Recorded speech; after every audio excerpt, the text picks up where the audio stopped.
Mangang kita daigon ang Dios. Daigon ang Diyos. Amahan Dios nga maluyon pinagi nining tubig sa bunyag, yatagan ko kami og bagong kinabuhi. Ingon og imo gayong kaugalingon nga mga anak. Daigon ang Diyos.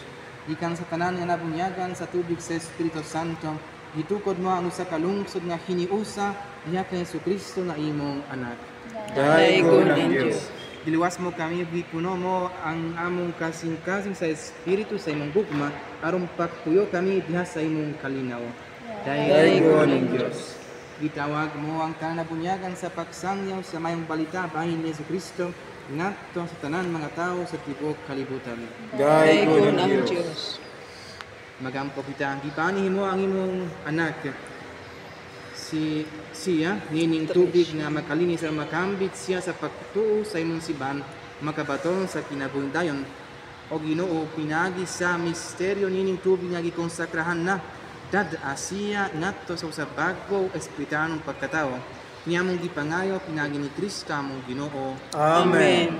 Sa karon mga pilikanan mga padrino, aniya kamo dinhi kay papunyagan ninyo kining bata. Pinagi sa tubig sa Espiritu Santo, dawaton niya gikan sa Dios nga mao ang gugma, ang gasa sa bagong kinabuhi. Sa inyong bahin, amumaha siya sa kanunay, aron bansayon niya diha sa iyang kinabuhi ang iyang gituohan. Tanawan ninyo nga ang kinabuhi Dios nga gihatag kanya sa Dios.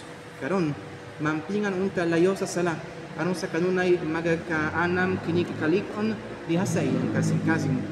Nan kung ang inyong pagtuo nag-andam na kaninyo sa pagdawa nining katungdanan, bagohon ninyo karon ang mga panumpa sa iyong kaugalingong bunyag, isalikway ninyo ang sala, ipadayag ang inyong pagtuo kang Jesucristo, mabiyang pagtuo sa simbahan, diya sa maong pagtuo bunyagan kining bata karon. Busa may mga pangutana. Una, isalikway ba ninyo ang sala para mabuhi kamo diha sa kagawasan sa mga anak sa Dios? Salikuay. Isalikway ba ninyo ang mga pagdani sa dautan o ang pagkapaulipon sa sala? Salikuay. Isalikway ba ninyo si Satanas, amahan sa sala o prinsipe sa kanitnitan? Salikuay. Oo. Nagatuo ba kamo sa Dios amahan makagagahom mo sa tanan, magbubuhat sa langit o sa yuta? Nagatuo. Nagatuo ba kamo kang Jesucristo, iyang buktong anak atong Ginoo nga gianak ni Maria nga Birhen, gilansang sa krus, namatay gilubong, nabanhaw gikan sa mga minatay ug karon nagalingkod sa tuo sa amahan? Nagatuo. Nagatuo ba kamo sa Espiritu Santo, sa Santos Katolikong Simbahan, sa panakiusa sa mga santos, sa pasaylo sa mga sala, sa pagkabanhaw sa lawas sa kinabuhing dayon? Nagatuo. Mao kini ang atong pagtuo, mao kini ang pagtuo sa simbahan, mapasigurbohon ta sa pagpadayag nini diha kay Jesucristo atong Ginoo. Amen. Pusa, pag-usap sa iyong pangalan? Trisha. Trishami. Pusa.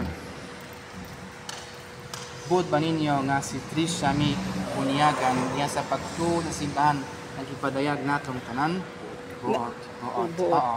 Diyan ba tayo? Diyan. Ang bunyag. Trishami. Nagabunyag ako kanimo sa ngalan samahan ug sa anak ug sa Espiritu Santo. Amen. Amen. Amen. Otan ka, Trishami. Otan kaayo.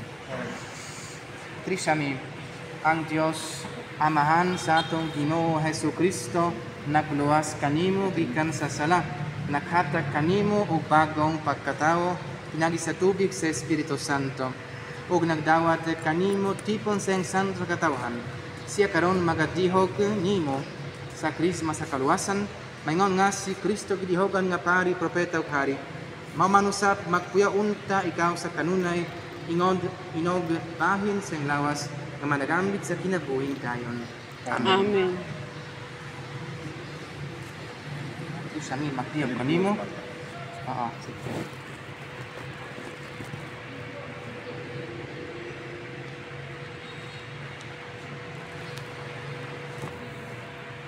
Kalo, dahil kalo.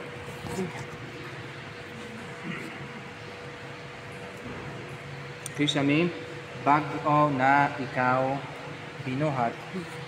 Nagsulop na kang Kristo, ining maputing sapot, tanawang tataw nga timaan sa imong Kristiyanong kadungganan, uban sa panabang sa imong banay, o makahigalaan, pinagi sa ilang mga pulong paninginan, dadaa ka ng dungoga nga walay buling ngadto sa kinabuhing dayon sa langit.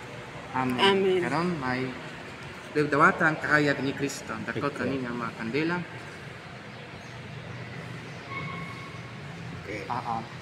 Mga inikang mga padrino, kining kahayag gitugyan kaninyo aron mampingan nga magsiga kanunay. Kining inyong anak gihayagan na ni Kristo. Kinahanglan nga maglakaw siya kanunay nga anak sa kahayag. Padilapon unta niya kanunay ang isiga sa pagtuho diha sa iyang kasing-kasing sa pagbalik sa Ginoo, mosugat unta siya kaniya uban sa tanan mga santos sa ginharian sa langit. Gisulob nimo si Kristo na bunyagan na ikaw diha kaniya. Alleluia, alleluia. Hallelujah. Hindi ko mako mga kaigsuonan, kining bata natawo na pag-usab diha sa bunya karon. Gitawag na siya karon nga anak sa Dios. Kay sa pagkatinuod anak man siya kaniya, pinag-sakramento sa pirma madawat niya ang kapuno sa Espiritu sa Dios. Kay sa pagkalawat makatambong siya sa bangkete sa halad ni Kristo magtawag sa Dios nga iyang amahan dinaha sa simbahan. Sa ngalan ug sa diwa sa atong pagkanat na tanan karon makiusa ta og pagampo diha sa mga pulong nga gitudlo sa atong Ginoo.